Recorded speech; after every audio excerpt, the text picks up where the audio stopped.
وہ تھک ہار کر ایک طرف بیٹھ گیا تھا اور بازار کا نظارہ کرنے لگا۔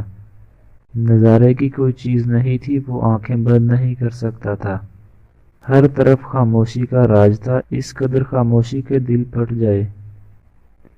اس دن اسے آواز کی اہمیت کا احساس ہوا تھا۔ خاموشی کس قدر جان لیوا ہوتی ہے وہ اچھی طرح جان گیا تھا۔ چند لمحے بعد اس نے اوپر آسمان کی طرف دیکھا، اس کا رنگ بدل چکا تھا۔ مسلسل جنگجوؤں نے فضا کو آلودہ کر دیا تھا۔ اسے گرمی محسوس ہو رہی تھی، شاید زمین کا درجہ حرارت بڑھ گیا تھا۔ تھوڑی دیر بعد ایک طرف اس نے تھوکا تو یہ دیکھ کر دنگ رہ گیا کہ تھوک کا رنگ گہرا خاکی تھا۔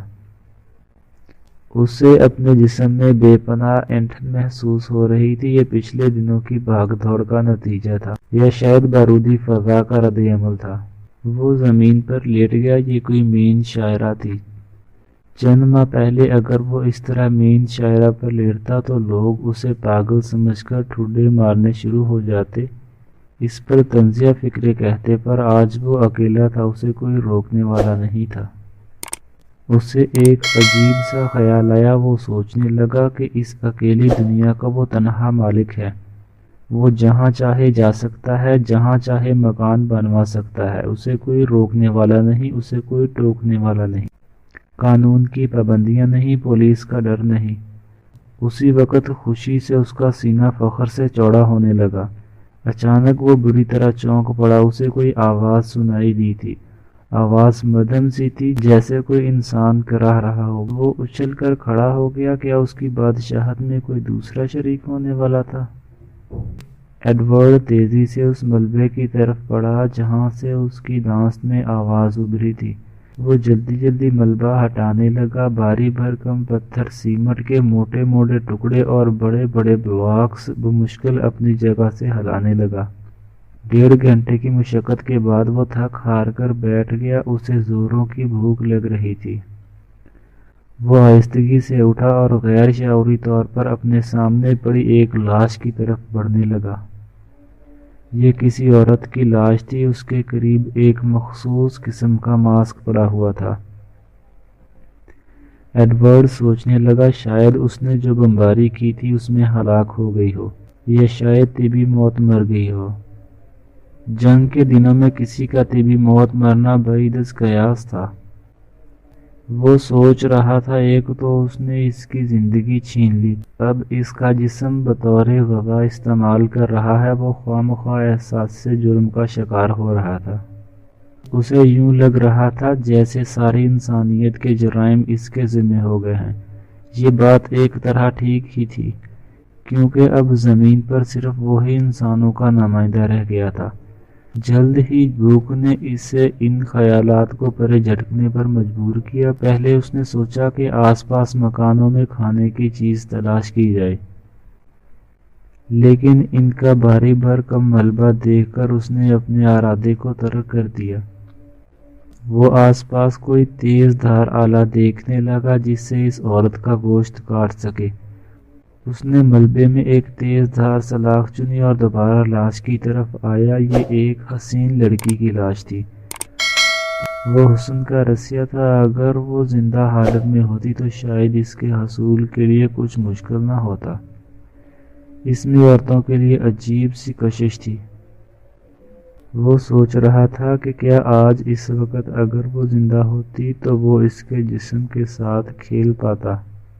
اس کا جواب نفی میں تھا۔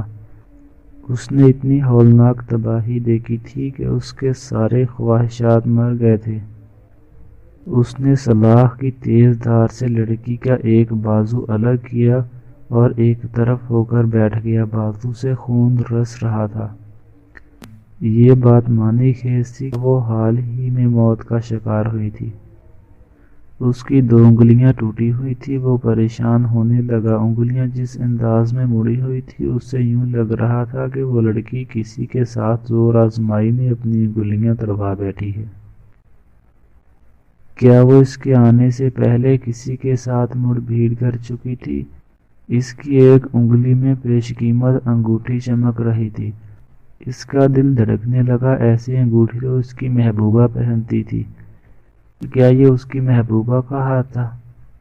ہرگز نہیں۔ اس کی شکل اس لڑکی سے بہت مختلف تھی۔ اسے اپنی محبوبہ کی یاد آنے لگی۔ وہ اس کے ساتھ ہی اسکواڈ میں شامل تھی۔ کلارا ایک بہت بہادر پائلٹ تھی۔ وہ دونوں ایک دوسرے سے پیار کرتے تھے۔ اسے جب ایک یاد آنے لگا وہ ہیلی کاپٹر کا پائلٹ تھا۔ وہ ایک خونخوار شخص تھا۔ ساتھ ہی لڑکیاں اسے نفرت کرتی تھی۔ اس میں عورتوں کے لیے کوئی کشش نہیں تھی۔ جب ایک اس کی محبوبہ کلارا پر ڈورے ڈالتا تھا۔ کلارا کی وجہ سے وہ ایڈورڈ کا بدترین دشمن بنا ہوا تھا۔ کلارا نے کئی بار ایڈورڈ سے کہا تھا کہ وہ جبی کی شکایت فوجی عدالت میں کرے گی، پر ایڈورڈ ہمیشہ اسے منع کر دیتا۔ وہ کسی کے کیریئر کو داؤ پر نہیں لگانا چاہتا تھا۔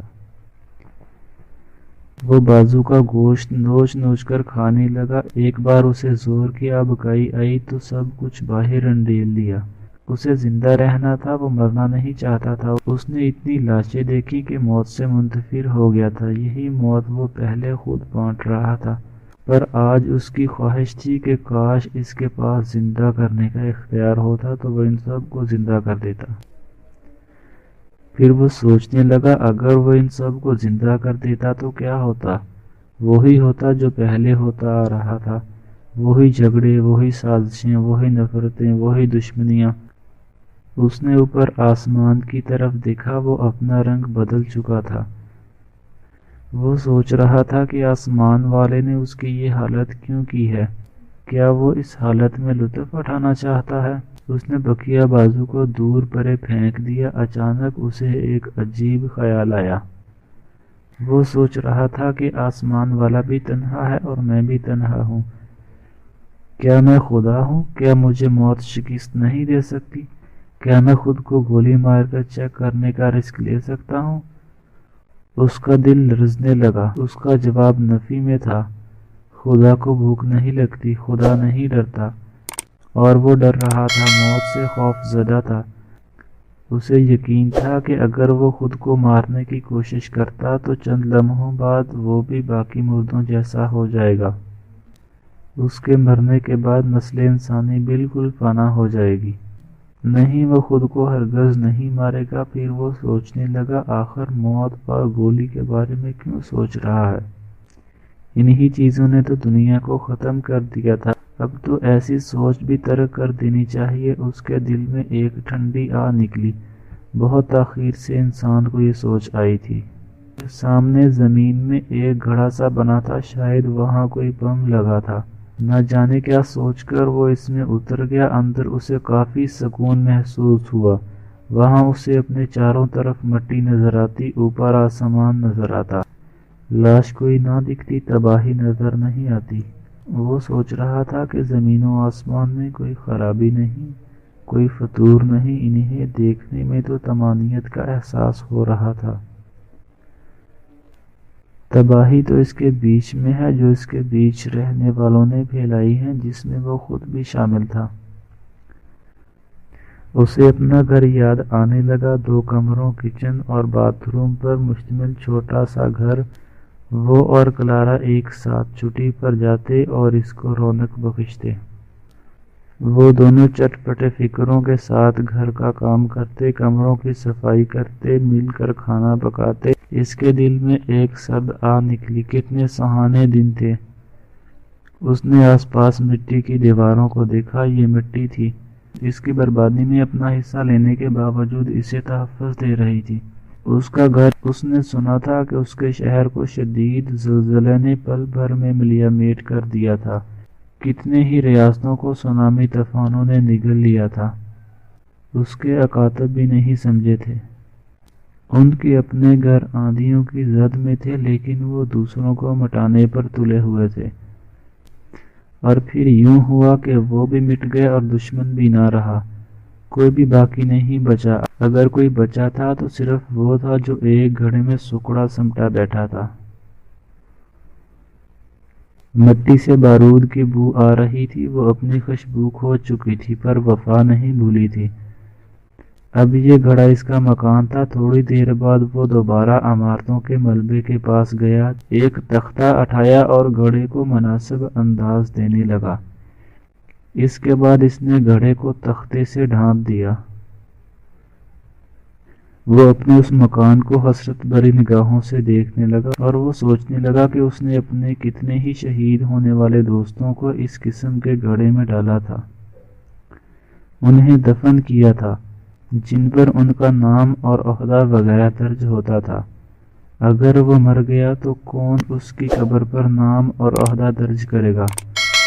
اس نے ایک سلاخ لی اور تختے پر اپنا نام کندہ کرنے لگا۔ وہ سوچ رہا تھا کہ اس کے دوست تو مرنے کے بعد ایسے گھڑوں میں دفن ہو جاتے ہیں، پر اسے جیتے جی اس میں رہنا تھا، کیونکہ وہ بڑا جینا چاہتا تھا، مرنا نہیں چاہتا تھا۔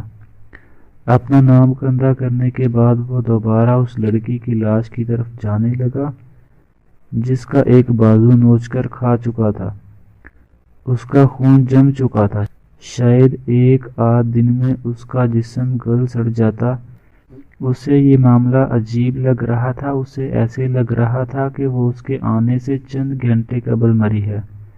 اس کی 2 انگلیاں بھی ٹوٹی ہوئی تھی، شاید اس نے کسی کے ساتھ زور آزمائی بھی کی تھی۔